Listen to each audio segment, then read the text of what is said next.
Assalamualaikum warahmatullahi wabarakatuh. Terima kasih untuk kalian yang sudah mau berpartisipasi dalam kegiatan BK kelompok pada hari ini. Sebelum kita mengawali kegiatan hari ini, alangkah baiknya kita berdoa terlebih dahulu. Berdoa sesuai kepercayaan masing-masing, berdoa dimulai.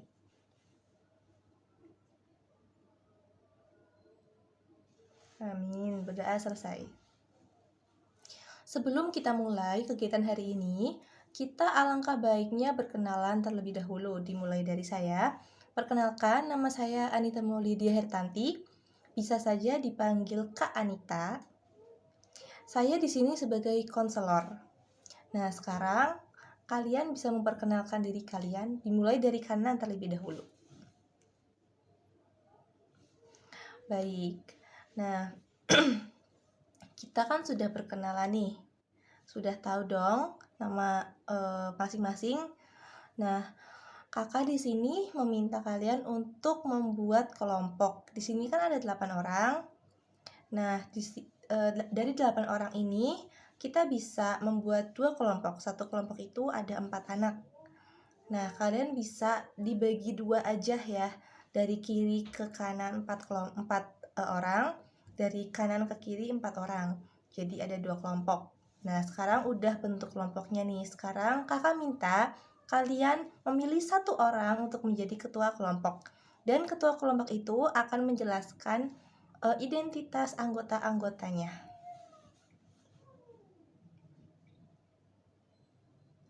Ya, sudah.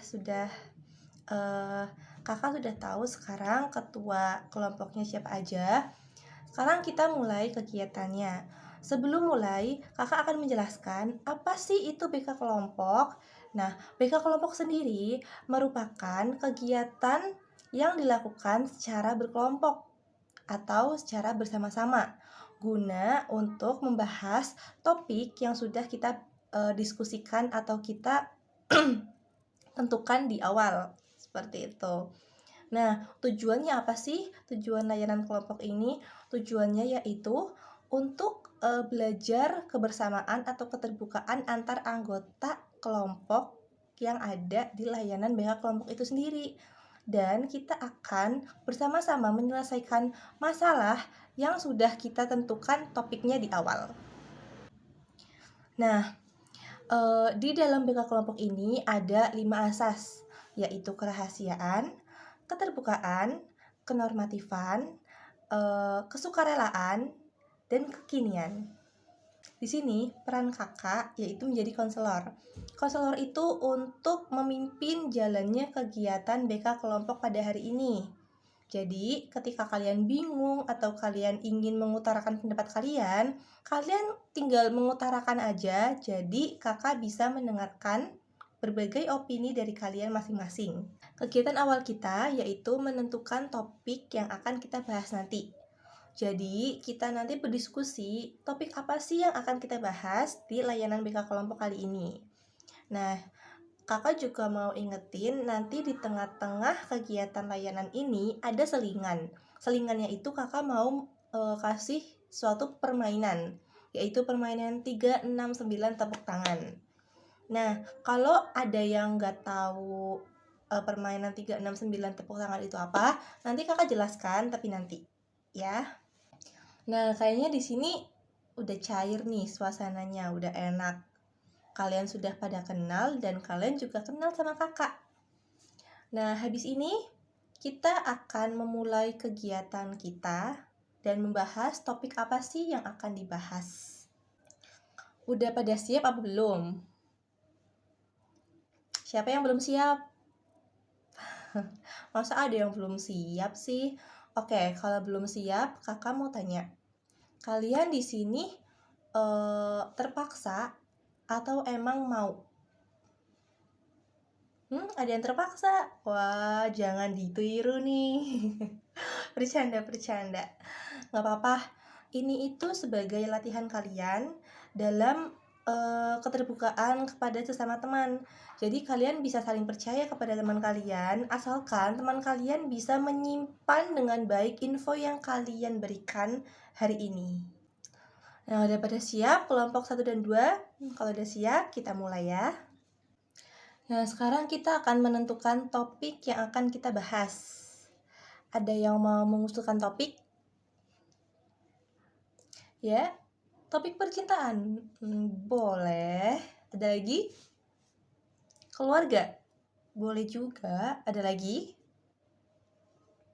Berteman? Boleh tuh. Berteman bagus. Ada lagi? Berteman juga. Oke. Kayaknya di sini ada lebih dari satu orang yang memilih topik yaitu berteman. Apakah setuju kita mengambil topik berteman? Oke, kalau setuju, kakak akan membuat judul atau tema. Temanya itu etika berteman. Nah, sebelumnya kakak mau tanya nih, dari kalian tahu nggak sih apa itu berteman? Nah, betul tuh, kayak gitu. Bener juga jawabannya. Intinya, berteman yaitu hubungan antara satu orang dengan orang lain guna membangun silaturahmi dan bisa saling bertukar pikiran dan bertukar cerita. Di sini apakah ada cerita nih? Ada satu cerita permasalahan kalian atau kalian mau berbagi info atau cerita gitu tentang pertemanan kalian? Ya, boleh. Oke, di sini ada Mbak Lita. Nah, Mbak Lita ini tadi kalian dengarkan, dia punya permasalahan nih sama temannya. Dia sekarang sama temannya itu udah LDR-an, udah beda sekolah. Dulu SMP-nya bareng ya, Mbak. Nah, sekarang SMA-nya beda. Nah, perbedaan sekolah itu bisa mengurangi komunikasi, tapi tergantung orangnya, ya kan Mbak? Tadi Mbak bilang kayak gitu. Nah, dari sini, dari permasalahannya Mbak Rita nih, yang komunikasinya itu udah kehambat atau jarang komunikasi lagi dengan teman lamanya, menurut pendapat yang lain nih, gimana tentang permasalahannya Mbak Rita? Ya, dari Mas Ilham. Nah, Mbak Lita, ini tadi ada jawaban dari Mas Ilham nih. Katanya Mas Ilham itu Mbak Lita bisa terus mengontak teman lama Mbak Lita yang dari SMP. Jadi, dan Mbak Lita itu bisa menanyakan kenapa sih bisa jarang komunikasi lagi, apakah sibuk atau gimana gitu. Nah, ketika teman Mbak Lita itu merasa terganggu dengan komunikasi yang sering yang dilakukan oleh Mbak Lita terhadap teman Mbak Lita, tadi kata Mas Ilham, Mbak Lita bisa meminta maaf kepada teman Mbak Lita karena mungkin Mbak Lita mengganggu atau seperti apa gitu, dan bisa dibicarakan baik-baik. Gimana sih jalan tengahnya? Ya kan Mas Ilham? Nah, betul. Ada lagi yang ingin mengutarakan? Apapun itu, pendapat kalian atau permasalahan kalian tentang berteman. Ya, silakan. Tadi dengan Mas siapa ya? Mas Angga. Ya, silakan Mas Angga. Nah, tadi kata Mas Angga itu, masalah Mas Angga itu jarang diajak ke tongkrongan oleh temannya gitu. Padahal Mas Angga ini kayaknya nggak ada salah deh gitu kan Mas. Nah, di sini ada yang mau mengungkapkan pendapatnya tentang permasalahan dari Mas Angga sendiri? Ya, boleh Mbak Mawar. Oke, ini menurut pendapat Mbak Mawar nih, Mas Angga ini harus berkomunikasi lagi dengan temannya. Mas Angga menanyakan, apa sih kesalahan saya? Kenapa saya jarang diajak ke tongkrongan bareng kalian gitu? Apakah saya ada salah? Kalau ada salah, saya minta maaf. Nah, di sini tadi ada dua permasalahan, yaitu dari Mbak Lita dan Mas Angga. Nah, dari Mbak Lita dan Mas Angga sendiri, apakah sudah tuntas dengan jawaban yang diberikan oleh teman-temannya? Nah, kalau kata Mas Angga dan Mbak Lita itu udah puas dengan jawabannya, berarti kegiatan kita di layanan BK kelompok ini alhamdulillah sesuai dengan rencana. Karena tadi tujuannya dari PKP itu apa? Ada yang masih ingat nggak tujuan dari PKP atau BK kelompok itu apa? Ya, menyelesaikan masalah yang ada dalam anggota pelayanan kelompok ini gitu. Nah, tadi kan di sini ada 2 permasalahan tuh, Mbak Lita dan Mas Angga. Nah, masalah Mbak Lita dan Mas Angga ini sudah tertuntas secara baik dan secara lancar gitu, sesuai dengan apa yang sudah kita bicarakan. Nah, tadi kan di awal kakak udah bilang nih, ada selingan, yaitu permainan 369 tepuk tangan. Di sini ada yang udah tahu permainan 369 tepuk tangan itu apa? Nah, kalau belum ada yang tahu, kakak akan jelaskan sedikit tentang permainan 369 tepuk tangan.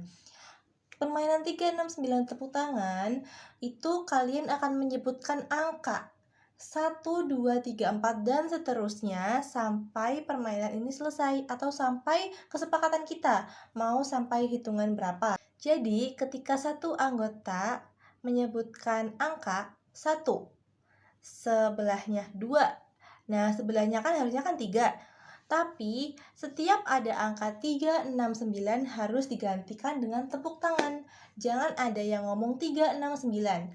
Misal nih, 1, 2, 4, 5, 7, 8 gitu. Dan seterusnya. Pokoknya setiap ada angka 369, entah itu 3, 6, 9, 13, 16, 19, 23, 26, 29, 30, 31, 32, 33, 34, dan seterusnya. Kalau ada angka 369 itu harus digantikan dengan tepuk tangan. Seperti itu. Sudah tahu semuanya? Nah, kalau sudah tahu, kita langsung saja. Dimulai dari kakak deh. 1. Ya. Ya, Mas Angga salah. Harusnya Mas Angga itu di angka 26 itu tepuk tangan karena ada angka 6. Jadi Mas Angga dihukum. Nah, hukumannya itu ringan kok. Hukumannya itu tuh sedikit dan ringan aja. Disuruh apa nih teman-teman? Nyanyi apa nari ya enaknya? Nyanyi aja. Oke, kita tantang Mas Angga nyanyi. Ya, nyanyi apa nih enaknya nih? Boleh tuh nyanyi balonku ada 5, tapi huruf vokalnya diganti I semua. Bisa nggak? Kayak bilin ki I di lini gitu. Gampang kan? Gampang banget ya teman-teman. Ya, bisa dimulai. Nah, tepuk tangan untuk Mas Angga. Oke, kakak akan beritahukan bahwa kegiatan BK kelompok hari ini akan segera selesai atau usai. Dari teman-teman ada yang mau menyimpulkan tentang topik pembahasan kita tadi? Ya, silakan. Ya, tepuk tangan buat Mbak siapa tadi? Ya, Mbak Nisa. Mbak Nisa ya. Nah, betul tuh. Mbak Nisa itu menjelaskan bahwa etika berteman itu sangat penting dalam suatu hubungan pertemanan. Karena di dalam hubungan pertemanan itu juga ada peraturan yang harus ditaati gitu. Tapi peraturannya bukan peraturan kayak sekolah gitu-gitu. Tapi peraturannya itu kita harus saling menghargai, harus menyimpan rahasia satu sama lain, seperti itu. Dan kalau ada sesuatu atau masalah, segera bicarakan baik-baik, jangan dipendam sendiri. Nanti teman yang lainnya itu bingung, kesalahan saya apa ya? Kok saya didiemin kayak gini, kayak gitu. Intinya, kita harus menjalin hubungan yang baik antar teman, agar menjaga tali silaturahmi antar teman juga. Oke, terima kasih teman-teman yang sudah mau berpartisipasi dalam kegiatan BK kelompok kali ini. Semoga apa yang sudah kita bicarakan bersama menjadi pengetahuan buat kalian dan menjadi evaluasi buat kalian juga. Sebelum kita mengakhiri kegiatan pada hari ini, alangkah baiknya kita berdoa sesuai kepercayaan masing-masing. Berdoa dimulai. Amin, berdoa selesai. Terima kasih teman-teman. Maaf kalau ada salahnya. Assalamualaikum warahmatullahi wabarakatuh.